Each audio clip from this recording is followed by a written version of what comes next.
या देवी सर्वभूतेषु मातृरूपेण संस्थिता नमस्तस्यै नमस्तस्यै नमस्तस्यै नमो नमः। ओम दुम दुर्गाय नमः। स्वागत है आपका हमारे चैनल पर। आज की इस वीडियो में आप सुनेंगे दुर्गा सप्तशती का पहला अध्याय। पहला अध्याय आरंभ करने से पहले रात्रि सूक्त का पाठ सुनना आवश्यक बताया गया है, तो रात्रि सूक्त का पाठ भी सुनेंगे।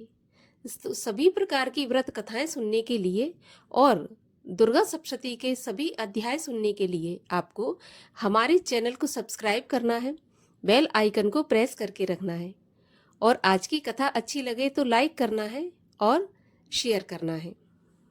तो चलिए सबसे पहले हम सुनते हैं रात्रि सूक्त का पाठ। महातत्वादिक रूप व्यापक इंद्रियों से सब देशों में समस्त वस्तुओं को प्रकाशित करने वाली ये रात्रि रूपा देवी अपने उत्पन्न किए हुए जगत के जीवों के शुभ अशुभ कर्मों को विशेष रूप से देखती हैं और उनके अनुरूप फल की व्यवस्था करने के लिए समस्त विभूतियों को धारण करती हैं। ये देवी अमर है और संपूर्ण विश्व को, नीचे फैलने वाली लता आदि को तथा ऊपर बढ़ने वाले वृक्षों को भी व्याप्त करके स्थित हैं। इतना ही नहीं, ये ज्ञानमयी ज्योति से जीवों के अज्ञान अंधकार का नाश करने वाली हैं। पराचित शक्ति रूप रात्रि देवी आकर अपनी बहन ब्रह्म विद्यामयी उषा देवी को प्रकट करती हैं, जिससे अविद्यामय अंधकार स्वतः ही नष्ट हो जाता है। वे रात्रि देवी इस समय मुझ पर प्रसन्न हों, जिनके आने पर हम लोग अपने घरों में सुख से सोते हैं, ठीक वैसे ही जैसे रात्रि के समय पक्षी वृक्षों पर बनाए हुए अपने घोंसलों में सुखपूर्वक शयन करते हैं।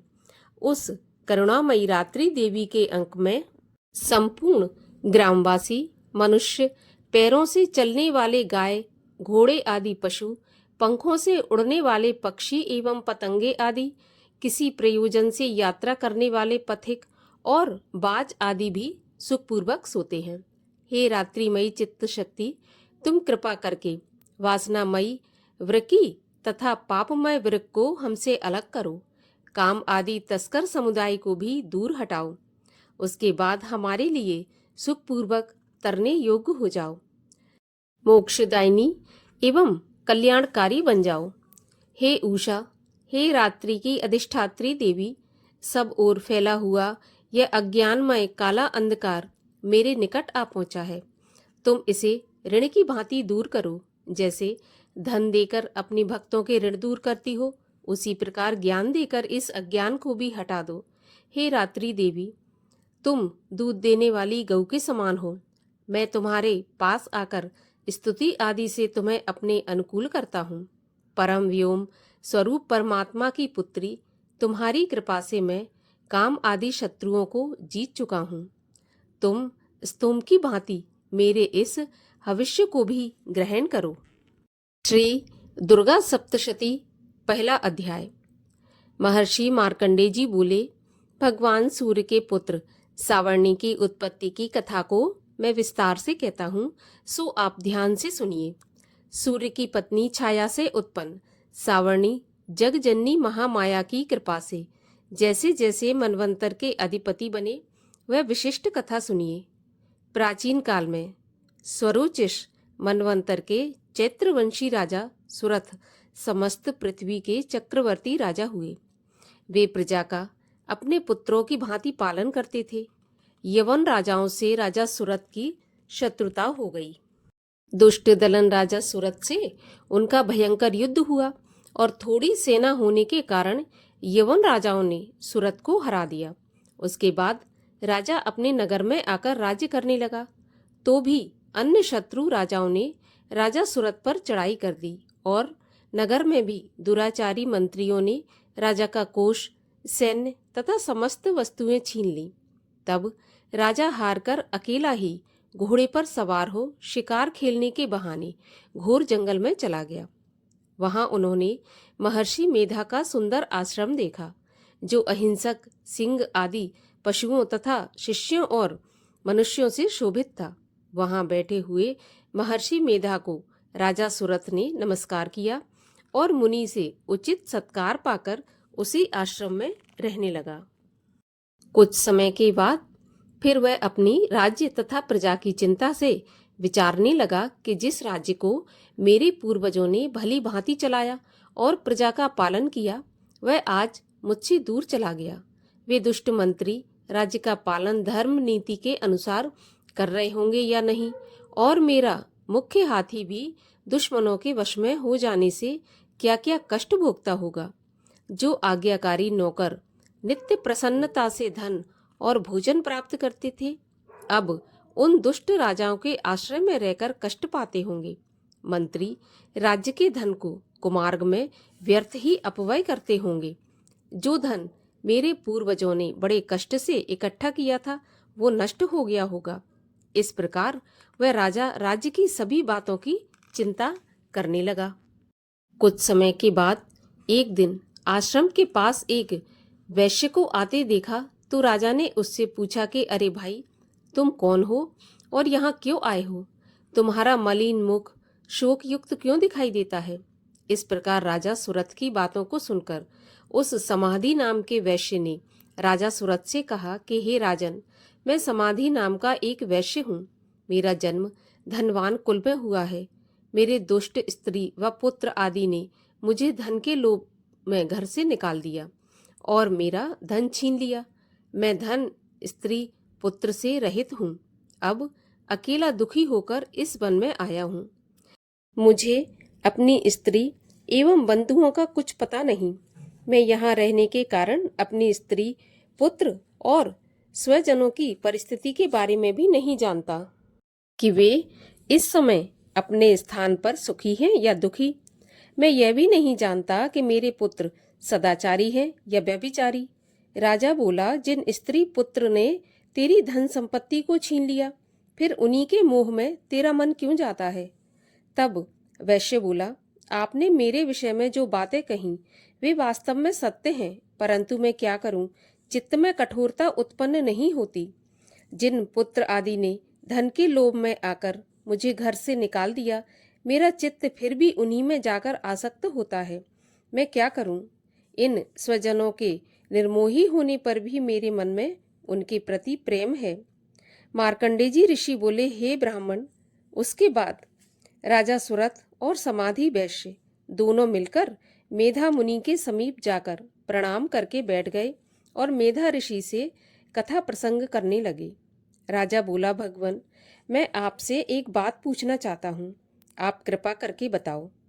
हे महाराज, मेरा मन वश में नहीं है, इससे मुझे दुख है। गए हुए राज्य तथा अन्य सभी स्त्री पुत्र बांधवों की ममता मुझे अभी तक बनी हुई है। हे मुनि श्रेष्ठ, ये जानते हुए भी मेरा स्नेह उनसे अज्ञानियों की भांति विशेष बढ़ता जाता है, और इस समाधि वैश्य को इसके स्त्री पुत्र ने त्याग दिया तथा इसे घर से बाहर निकाल दिया है, फिर भी उनमें अत्यंत आसक्त रहता है। इसी तरह हम दोनों बहुत दुखी हैं। हे महाभाग, उनके दोषों को जानते हुए भी हम दोनों का हृदय उनके प्रति ममता में आसक्त रहता है। इतना ज्ञान होते हुए भी ऐसी ममता क्यों है? हम दोनों को अज्ञानियों की भांति मूढ़ता क्यों उत्पन्न हो रही है? महर्षि मेधा ने कहा, समस्त जंतुओं को जानने योग्य ज्ञान होता है। हे महाभाग, सभी प्राणी अलग अलग होते हैं। कोई दिन में नहीं देखते तो कोई रात्रि में नहीं देखते, और कोई दिन रात्रि में समान दृष्टि से देखते हैं। पुरुष ज्ञान युक्त है, ये सत्य है, इसमें कोई संदेह नहीं है। केवल इसमें ही नहीं, सभी पशु पक्षी मृग आदि में भी मनुष्य की भांति ही ज्ञान होता है। यह स्थूल ज्ञान होता है। जैसे मनुष्यों में आहार आदि की इच्छा उत्पन्न होती है, वैसे ही पशु पक्षी आदि में भी आहार विहार निद्रा और मैथुन आदि की इच्छा उत्पन्न होती है। ज्ञान होने पर भी पक्षियों को तो देखो, भूखे होने पर भी ममतावश अपने बच्चों को चोंच में प्यार से चुग्गा देकर प्रसन्न होते हैं। हे राजन, मनुष्य भी अपने पुत्र पौत्रों से इसी भांति बर्ताव करते हैं। वह पालन पोषण इस इच्छा से करते हैं कि जब हमारी वृद्धावस्था आएगी तब हमारा पालन पोषण भी करेंगे।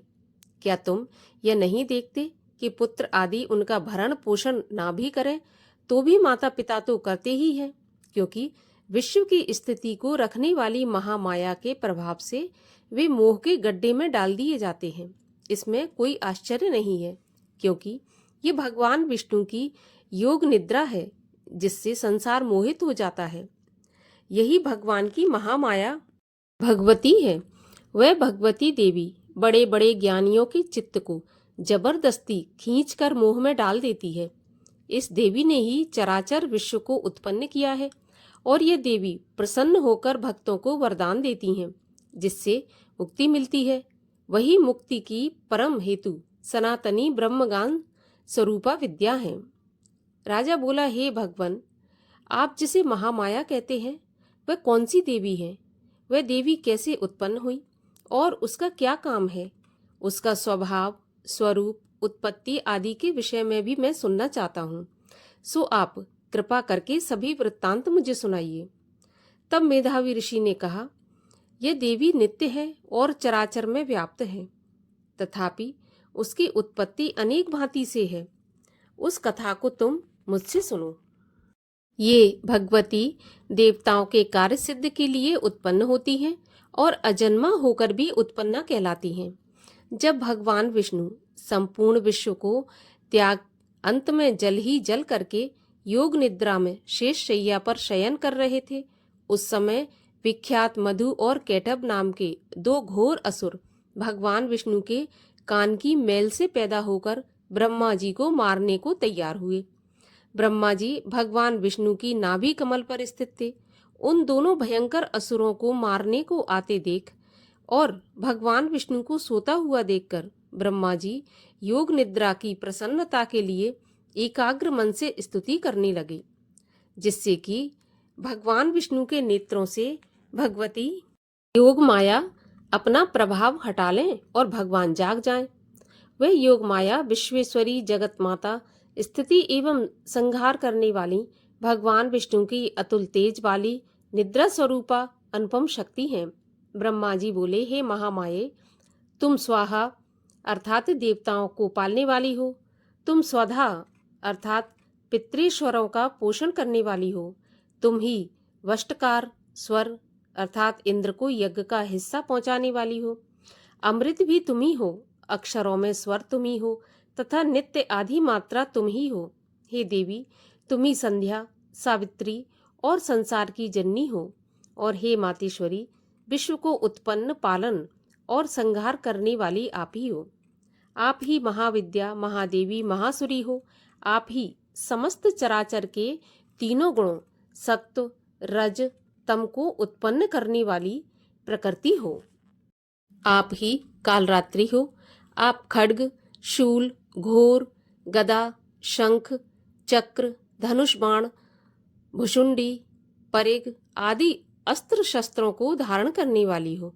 हे देवी, आप ही सौम्यता हो तथा संसार में आप ही अति सुंदर हो।